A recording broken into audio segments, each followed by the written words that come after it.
नमस्कार दोस्तों, VP student corner में आप सभी का स्वागत है। दोस्तों, आज की इस वीडियो में हम लोग पढ़ेंगे बीएच कर्व के बारे में, जिसे हम लोग हिस्टेरेसिस कर्व भी कहते हैं। देखिए यहाँ पे एक फिगर रिप्रेजेंट किया गया है, ठीक है ना। तो इसमें देखिए एक लूप बन रहा है, ये इस तरीके से एक लूप बन रहा है, इसीलिए हम लोग इसे हिस्टेरेसिस लूप भी कहते हैं। और ये जो लूप है पूरा एक लॉस को रिप्रेजेंट करता है, इसीलिए इसे हम लोग हिस्टेरेसिस लॉस भी कहते हैं, ठीक है ना।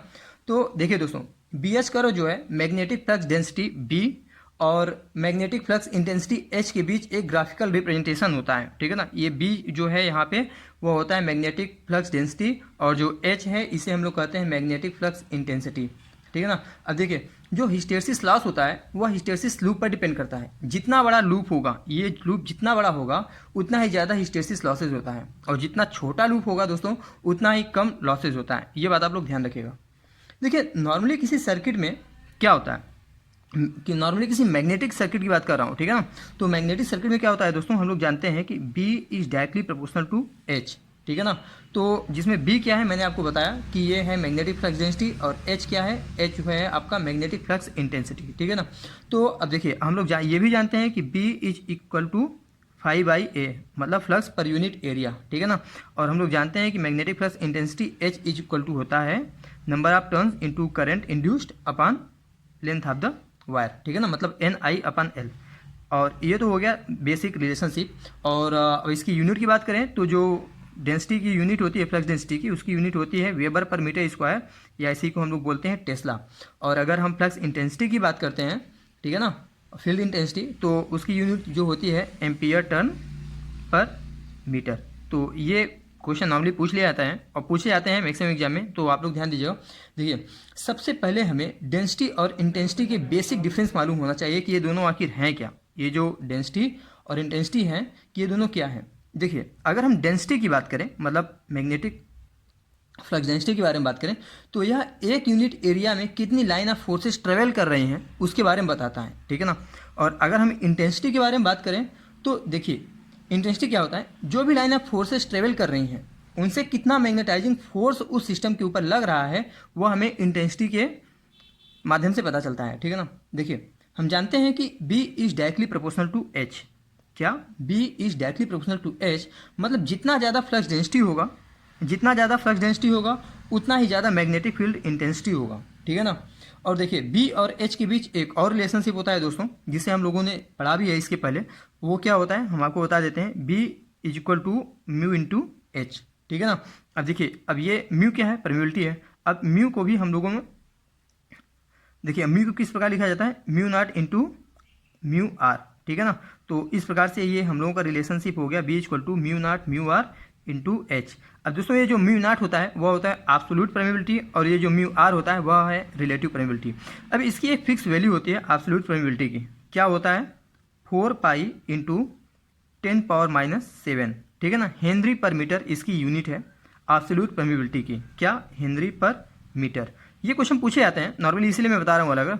और देखिए, अब म्यू आर क्या है, mu R relative permeability of the medium है, ठीक है ना। तो यह एयर या वैक्यूम के लिए म्यू आर मतलब रिलेटिव परमिबिलिटी की जो एयर या वैक्यूम के लिए जो वैल्यू होती है वह 1 होती है, ठीक है ना। और ये तो अपना एच है ही, तो इस प्रकार से हम लोगों का जो रिलेशनशिप बन जाता है नया, वह होता है दोस्तों, यही लिख देते हैं हम, B is equal to 4 pi into 10⁻⁷ H, ठीक है ना। या तो आप ये कह लीजिए, ये से ध्यान दीजिएगा, या तो फिर आप इस वैल्यू को ध्यान दीजिए, कुछ है नहीं, बस हमने म्यू नॉट और आर की वैल्यू रखा है, ठीक है ना। अब देखिए, अब ये जो हम लोगों ने यहाँ पे देख रहे हैं, जो B is directly proportional to H है, ठीक है ना, इसमें एक डिपेंडेंट क्वांटिटी है और एक इंडिपेंडेंट क्वांटिटी है। तो हमें सबसे पहले ये जानना जरूरी होता है कि कौन किसके ऊपर डिपेंडेंट है। कहने का मतलब यह है कि कौन डिपेंडेंट है और कौन इंडिपेंडेंट है। देखिए, यहाँ पे लिखा क्या हुआ है, मतलब क्या होता है हम लोगों का जो relationship, B is directly proportional to H, न कि H is directly proportional to B, ठीक है ना। ये वाला सीन नहीं है, ये सही सीन है, ठीक है ना। ये जो होता है, देखिए, अब इसका मतलब क्या है, ये जो कह रहा है कि बी जो है एच के ऊपर डिपेंडेंट है, क्या, बी जो है एच के ऊपर डिपेंडेंट है, एच बी के ऊपर नहीं। देखिए, अब हम ये जानते हैं कि एच किसके ऊपर डिपेंडेंट है, ठीक है ना, जिसके माध्यम से हमें ये जो लूप बन रहा है उसी के बारे में पढ़ेंगे इसी के बारे में इसी के रेफरेंस हम लोग बात कर रहे हैं कि ये तो हमें पता चल गया कि बी एच के ऊपर डिपेंडेंट है, तो अब हम ये जानते हैं कि एच किसके ऊपर डिपेंडेंट है, ठीक है ना। देखिए हम जानते हैं कि एच बराबर क्या होता है, एच बराबर होता है एन आई अपान एल, ठीक है ना। तो अगर हम एन और एल को कांस्टेंट मान लें, जो एन और एल है इसे हम अगर कांस्टेंट मान लें तो हम लोगों का रिलेशनशिप क्या हो जाता है दोस्तों, H is directly proportional to I, ठीक है ना। तो जो आई है यहाँ पे वह सप्लाई करंट है। तो इस प्रकार हम देखते हैं कि हम लोगों को एक नया रिलेशनशिप मिलता है, ठीक। तो वो क्या है, B is directly proportional to H is directly proportional to I, ठीक है ना। जहाँ अब देखिए, अब अगर हम इसकी बात करें तो हम आई की वैल्यू को कंट्रोल करके बी व एच की वैल्यू को कंट्रोल कर सकते हैं, ठीक है ना। कहने का मतलब है कम या ज़्यादा कर सकते हैं। कैसे, देखिए जैसे अगर हम आई की वैल्यू को बढ़ा रहे हैं तो यहाँ पे एच की वैल्यू भी बढ़ेगी। जब एच की वैल्यू बढ़ेगी, ठीक है ना, तो अगर हम इस रिलेशनशिप की बात करें तो एच की वैल्यू जब बढ़ रही है तो बी की वैल्यू भी बढ़ रही है, ठीक। तो वही कहने का मतलब है कि आई की वैल्यू को हम लोग कंट्रोल करके अन्य जो दो डिपेंडेंट हैं बी और एच, इन दोनों की वैल्यू को हम लोग कंट्रोल कर सकते हैं, ठीक है ना। अब देखिए, अब बी एच कर्व जो है, हिस्टेरेसिस कर्व जो है या हिस्टेरेसिस लॉस जो हम लोग कहते हैं, इन्हीं तीनों का खेल है। इन तीनों को अगर आपने इन तीनों को समझ लिया तो बी एच कर्व बहुत सिंपल है समझना। और यकीन मानिए विभिन्न प्रकार के जो जूनियर इंजीनियर लेवल के एग्जाम है उसमें 2 क्वेश्चन तो जरूर इससे होता है, ठीक है, सिर्फ आपके समझने का वो है। अब देखिए, अब आइए हम जानते हैं कि इनकी हेल्प से कैसे कर्व को ड्रा करते हैं, ठीक है ना। किसी मैग्नेटिक मटेरियल का बी एच कर्व किस प्रकार से ड्रा करते हैं। देखिए हम लोग सबसे पहले एक आयरन कोर लेते हैं जो सोलेनाइड टाइप का होता है, ठीक है ना। तो जैसे कि हम लोग इसे एक बना लेते हैं, देखिए, और इस पे हम लोग वायर बाउंड करेंगे तो एक प्रकार से जब हम लोग इसमें करंट फ्लो कराएंगे तो ये इलेक्ट्रोमैग्नेट बन जाएगा, ठीक है ना। देखिए ये नंबर ऑफ टर्न्स हैं, एन जिसे बोलते हैं। तो अब इसमें हम लोग सबसे पहले एक वेरिएबल रेजिस्टेंस लगा देंगे जो करंट की वैल्यू को कम या ज़्यादा करेगा, और फिर उसके बाद एक वोल्टेज सोर्स लगा देंगे, ठीक है ना। तो अब लोग देखिए, अब ये वोल्टेज सोर्स लगा दिया, ये वेरिएबल रेजिस्टेंस लगा दिया। अब हम लोग यहाँ पे आई जो है यहाँ पे सप्लाई कर देंगे। अब देखिए, अब बात करते हैं अगर हम नंबर ऑफ टर्न्स की, तो एन हमारा हो गया नंबर ऑफ टर्न्स, ठीक है ना। और जो एल है वह टोटल लेंथ है इस वायर की, इस कंडक्टर की, ठीक। अब देखिए ये हम लोगों का है आयरन कोर, ठीक, और हम लोग इसमें एसी करंट दे रहे हैं। अब देखिए, अब जो है इसमें करंट की सहायता से इसे हम लोगों ने मैग्नेट बना दिया। जानते हैं पूरा कि मैग्नेट कैसे बनता है, ठीक है ना। अब देखिए अब होता क्या है कि अब इनिशियल कंडीशन में क्या बात कर रहे हैं, इनिशियल कंडीशन में अब हम लोग बी एच कर्व ड्रा करने जा रहे हैं। इसी जो हम लोगों का ये रिप्रेजेंटेशन है मैग्नेटिक मटेरियल का, इसका हम लोग बी एच कर्व बनाने जा रहे हैं, ठीक। अगले पेज में लेते हैं।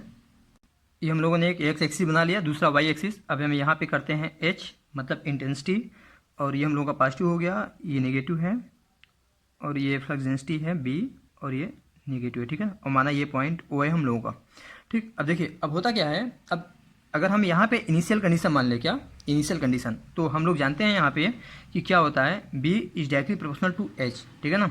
और जो आई है वह एच के ऊपर डिपेंड है, और जो एच है नहीं बी, यहाँ से समझिएगा आप, ठीक है ना। तो अब देखिए, अब इनिशियल कंडीशन में जब आई बराबर 0, माना कि हम इसमें जो करंट है, ठीक है ना, ये इस वाले स्ट्रक्चर में हम जो करंट है अभी 0 है, ठीक है ना। जब करंट 0 होगा इनिशियल कंडीशन में तो एच बराबर भी क्या होगा, वह 0 होगा, ठीक है ना। और जब एच बराबर 0 है तो क्या होगा, बी बराबर भी 0 होगा, ठीक है ना। तो इस जो यहाँ पे देखिए ये जो ओ है यहाँ पे सब कुछ इनिशियल कंडीशन में है। अब हम धीरे धीरे आई की वैल्यू को इंक्रीज करते हैं, मतलब करंट की वैल्यू को धीरे धीरे बढ़ाते हैं, ठीक है ना। देखिए जो करंट की वैल्यू है वह अचानक में तेज नहीं करेंगे, मतलब अचानक में बहुत ज़्यादा वैल्यू नहीं दे सकते हैं, ठीक है ना। इसलिए हम लोग ग्रेजुअली बहुत धीरे धीरे बढ़ाते हैं, ठीक है ना। तो अब जब धीरे धीरे हम लोग करंट की वैल्यू बढ़ाएंगे तो जब आई की वैल्यू इंक्रीज होगी दोस्तों तो क्या होगी, एच की वैल्यू भी इंक्रीज होगी, ठीक है ना। तो अब देखिए जब H is directly proportional to I है, यहाँ पे जो H है वह डायरेक्टली प्रोपोर्शनल टू आई है, इसे आप लोग ना करिएगा, ठीक है ना।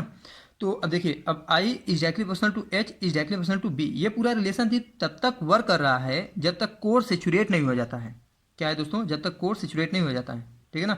अब जैसे जैसे हम लोग I की वैल्यू इंक्रीज करते हैं H की वैल्यू भी बढ़ेगी, और B की एक ऐसा टाइम आता है जब ये ग्राफ स्टेट फॉर्म में चला जाता है, ठीक। देखिए जैसे हम लोग आई की वैल्यू बढ़ा रहे हैं, ठीक है ना, जब आई की वैल्यू ये बढ़ा रहे हैं तो देखिए यहाँ से साथ में एच की वैल्यू भी बढ़ रही है ना, एच की वैल्यू भी बढ़ रही है और यहाँ पे बी की भी वैल्यू बढ़ रही है। अगर हम लोग जैसे कि आई की वैल्यू यहाँ तक करें, ठीक है ना, तो ये एच की वैल्यू यहाँ, बी की वैल्यू यहाँ तक बढ़ी और एच की वैल्यू यहाँ तक बढ़ी। बाय द वे आई की वैल्यू भी देखिए हम लोगों ने यहाँ किया, ठीक है ना, तो आई की वैल्यू हम लोगों ने यहाँ तक किया। अब इससे एच की वैल्यू बढ़ी यहाँ तक और उसके बाद बी भी साथ में पैरेलल बढ़ रहा है, ठीक है ना। तो वही कहने का मतलब है कि जैसे जैसे हम लोग आई की वैल्यू बढ़ाते हैं एच की वैल्यू बढ़ती है और बी की वैल्यू भी बढ़ती जाती है, ठीक है ना। अब एक ग्राफ में एक समय ऐसा आता है कि ये स्टेट फॉर्म में चला जाता है, ठीक है ना। अब देखिए, अब इसी को हम लोग सैचुरेशन पॉइंट कहते हैं। ये स्टेट फॉर्म में है, ध्यान दीजिएगा आप लोग, ठीक है ना। देखिए अब सैचुरेशन पॉइंट क्या होता है, कोई भी ऐसा पॉइंट जिसके आगे एच की वैल्यू को कितना भी बढ़ाएं, कहने का मतलब है कोई भी ऐसा पॉइंट, माना कि यही है, जिसके आगे एच की वैल्यू को कितना भी बढ़ाएं, जो हमारी बी की वैल्यू है वह उसके आगे नहीं जा सकती है। कहने का मतलब ये उस मटेरियल की फाइनल लिमिट तक पहुंच चुकी है, तो उसी पॉइंट को हम लोग सैचुरेशन पॉइंट कहते हैं, ठीक। अब देखिए, अब सैचुरेशन माना कि ये हमारा सैचुरेशन पॉइंट है। अब कहने का मतलब हम एच की वैल्यू को कितना भी बढ़ाते जाएं, ठीक है ना, ये जो बी की वैल्यू है इसके आगे नहीं जाएगी, इसके आगे बढ़ेगी ही नहीं, ठीक है ना। तो इसका मतलब ये हमारा सैचुरेशन पॉइंट है, ये एच की वैल्यू है लेकिन बी की वैल्यू नहीं बढ़ रही है, तो हमारा ये सैचुरेशन पॉइंट है। तो इसे हम लोग, ये हम लोग क्या हो गया, सैचुरेशन पॉइंट, ठीक है ना। अब देखिए, अब सैचुरेशन के बाद कोर की कोई यूटिलाइजेशन नहीं होती है क्योंकि वैल्यू इंक्रीज ही नहीं हो रही है बी की, इसलिए हम आई की वैल्यू उस लेवल तक इंक्रीज करेंगे जब तक कि कोर सैचुरेट होने के जस्ट पहले वाली वैल्यू, माना कि ये सैचुरेशन यहाँ हो रहा है तो उसके ठीक पहले वाली वैल्यू है, जस्ट इमेजिन, ठीक है ना, तो हमको ना मिल जाए। अब ये इंटेंसिटी की वो आखिरी वैल्यू है जिसके ऊपर जरा सी वैल्यू इंक्रीज होगी तो कोर सैचुरेट हो जाएगा, ये इसकी फाइनल लिमिट है। जितना हमने एच बढ़ाया उतना ही एच बी भी बढ़ा, ठीक। अब देखिए, अब हम करते क्या हैं, अब करंट वैल्यू को रिड्यूस करना शुरू करते हैं, ठीक है ना। अब जो है, अब करंट वैल्यू को हम रिड्यूस करना शुरू करते हैं, देखिए इस तरीके से, ठीक है ना। और मैग्नेटाइजिंग कैरेक्टरिस्टिक की वजह से करंट वैल्यू एक अलग लाइन से रिड्यूस होती है। कहने का मतलब जब हम लोग करंट को रिड्यूस करना शुरू करेंगे तो दोस्तों ये जो करंट अगर रिड्यूस होगी तो इसी लाइन से जाना चाहिए वापस भी, ठीक है ना, लेकिन इस लाइन से वापस ना जाकर एक मैग्नेटिक कैरेक्टरिस्टिक की वजह से वह अपनी एक अलग लाइन से वापस जाती है, ठीक है ना। तो अब आई के जीरो होने से एच भी जीरो है लेकिन बी जो है वह जीरो नहीं है। देखिए, अब आई जीरो है यहाँ पे, ठीक है ना, और एच भी जीरो हो गया है क्योंकि इसी पॉइंट पे आई हम लोगों का क्या है, इनिशियल कंडीशन में है, लेकिन जो बी की वैल्यू है दोस्तों वह जीरो नहीं होती है, ठीक है ना। अब अगर हम इसे पॉइंट ए मान लेते हैं और ये पॉइंट बी मान लेते हैं, ये वाला, ठीक है ना। अब देखिए, अब ओ से बी तक की जो मैग्नीट्यूड है, ये जो ट्रेसिंग हो रही है, इसे ही हम लोग रेसिडुअल मैग्नेटिज्म कहते हैं। ये वाला पोर्शन जो है इसे ही हम लोग क्या कहते हैं, रेसिडुअल मैग्नेटिज्म कहते हैं, ठीक है ना, जिसे अवशिष्ट चुंबक भी बोलते हैं।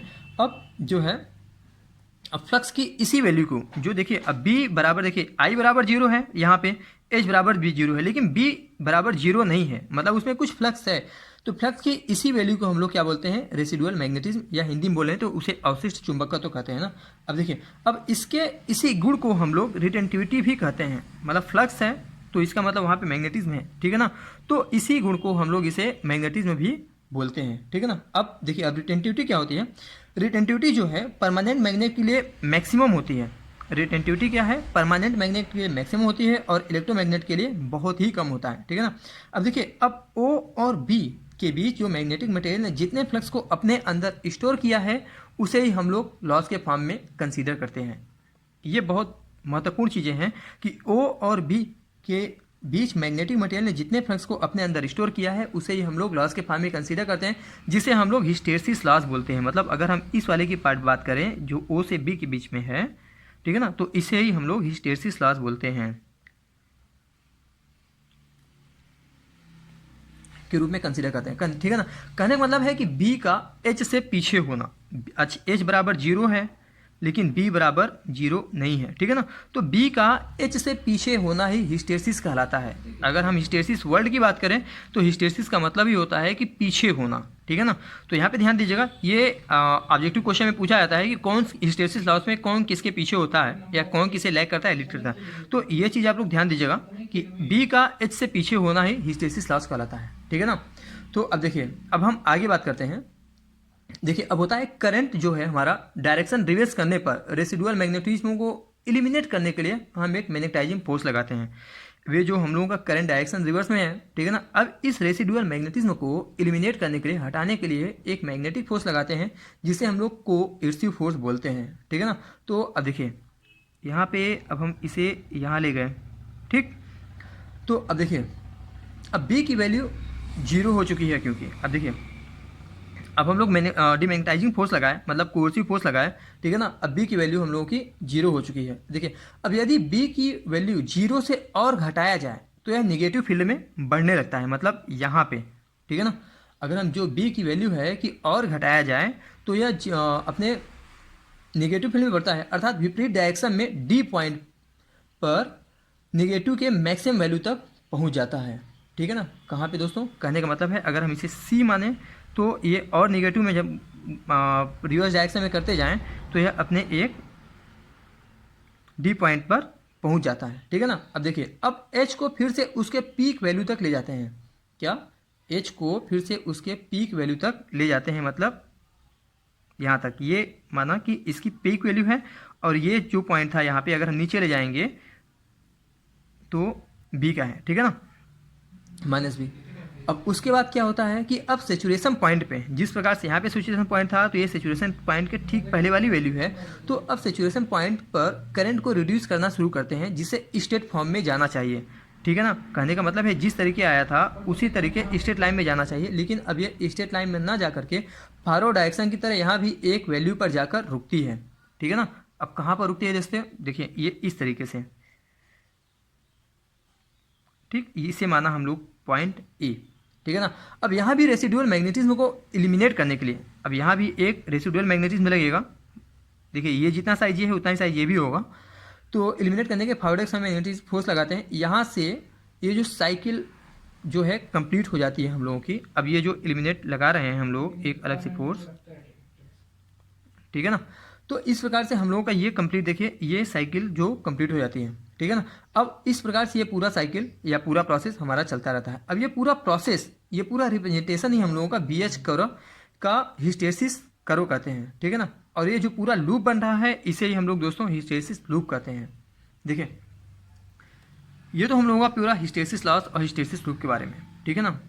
ये हो गई दोस्तों हम लोगों के बारे में बात BH कर्व या हिस्टेरिसिस कर्व, या बात करते हैं कि हिस्टेरिसिस लूप के बारे में। देखिए अब जो हिस्टेरिसिस लूप है वही हम लोगों का क्या कर रहा है, ये लॉस को रिप्रेजेंट करता है, ठीक है ना।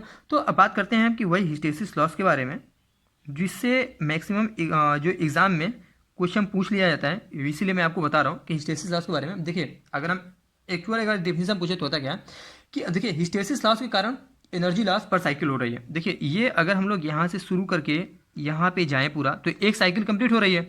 तो ये एक साइकिल जो है इसमें एक साइकिल को कंप्लीट करने में क्या रहा है, एनर्जी लॉस हो रही है ना। तो इसीलिए हम लोग कह सकते हैं कि जो हिस्टेरिसिस लॉस है वह एनर्जी लॉस पर साइकिल होती है। क्या, एनर्जी लॉस पर साइकिल। ये कई एग्जाम में पूछा जा चुका है कि हिस्टेरिसिस लॉस को किस प्रकार से हम लोग रिप्रेजेंट कर सकते हैं। तो यह होता है एनर्जी लॉस पर साइकिल, ठीक है ना, जो कोर के हीट फॉर्म में डिसिपेट होती है। जिसे अब देखिए अब जो हीट फॉर्म में डिसिपेट हो रही है, मतलब हीट निकल रही है तो मशीनें गर्म हो जाती हैं और मशीनों के गर्म होने से हम लोगों का ये जो मशीन डैमेज हो जाती है, ठीक है ना। अब यही एनर्जी लॉस या हिस्टेरिसिस लॉस हिस्टेरिसिस लूप के एरिया को डायरेक्टली प्रोपोर्शनल होता है। कहने का मतलब ये है कि जितना ज़्यादा लूप होगा उतना ज़्यादा हम लोगों का लॉसेज होगा, और जितना छोटा लूप होगा उतना ही कम हम लोगों का लॉसेज होगा, ठीक है ना। अब देखिए अब हिस्टेरिसिस लूप का शेप और साइज नेचर ऑफ कोर के ऊपर डिपेंड करता है। क्या हमने कहा, ध्यान दीजिएगा कि हिस्टेरिसिस लूप का शेप और साइज जो है वो नेचर ऑफ कोर पे डिपेंड करता है। जैसे शॉर्ट मैग्नेटिक मटेरियल का लूप छोटा होता है, क्यों, शॉर्ट मैग्नेट, इसके पहले वाले चैप्टर में मैंने आपको पढ़ाया था कि शॉर्ट मैग्नेटिक मटेरियल का जो लूप होता है वह छोटा होता है और हार्ड मैग्नेटिक मटेरियल का जो लूप होता है बड़ा होता है और रेक्टेंगुलर साइज का होता है, ठीक है ना। कहने का मतलब ये है कि अगर हम देखिए यहाँ पे एक ड्रॉ करके देख लेते हैं कि अगर हम सॉफ्ट मैग्नेटिक मटेरियल की बात करें तो यह माना कि ये बना, और वहीं पे अगर हम हार्ड मैग्नेटिक मटेरियल की बात करें तो दोस्तों ये कुछ इस फॉर्म में होता है, ठीक है ना। ये सॉफ्ट मैग्नेटिक मटेरियल है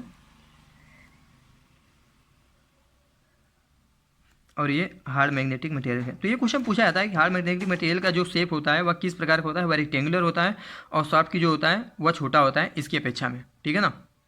तो ऐसा क्यों, सिर्फ उसके मैग्नेटिक कैरेक्टरिस्टिक की वजह से।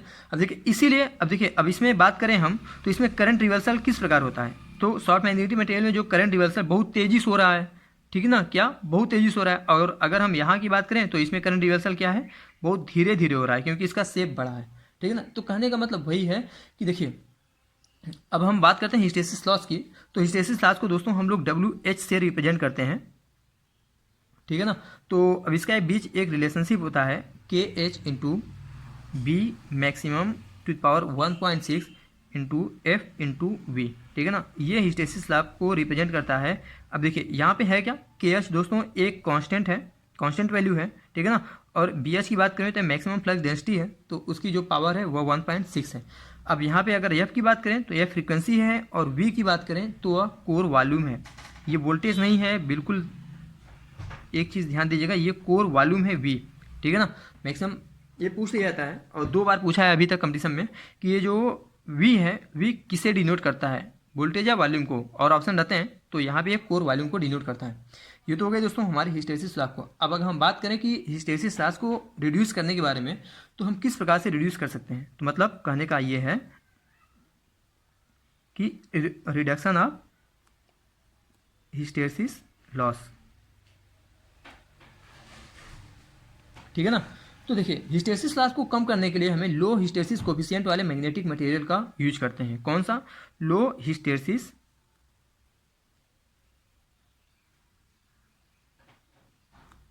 कोफिशिएंट मटेरियल,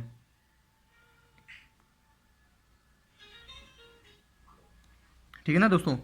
तो अब देखिए अब किसका हिस्टेरिसिस कोफिशिएंट, मतलब किस मटेरियल का हिस्टेरिसिस कोफिशिएंट जो होता है सबसे कम होता है, तो ये होता है सिलिकॉन स्टील। सिलिकॉन स्टील का जो होता है इसकी वैल्यू वह होती है 0.01। तो दोस्तों हिस्टेरिसिस लॉसेस को कम करने के लिए हम लोग सिलिकॉन स्टील का यूज करते हैं। अब सिलिकॉन स्टील का यूज इसलिए करते हैं क्योंकि इसका जो हिस्टेरिसिस कोफिशिएंट होता है वह बहुत ही लो होता है।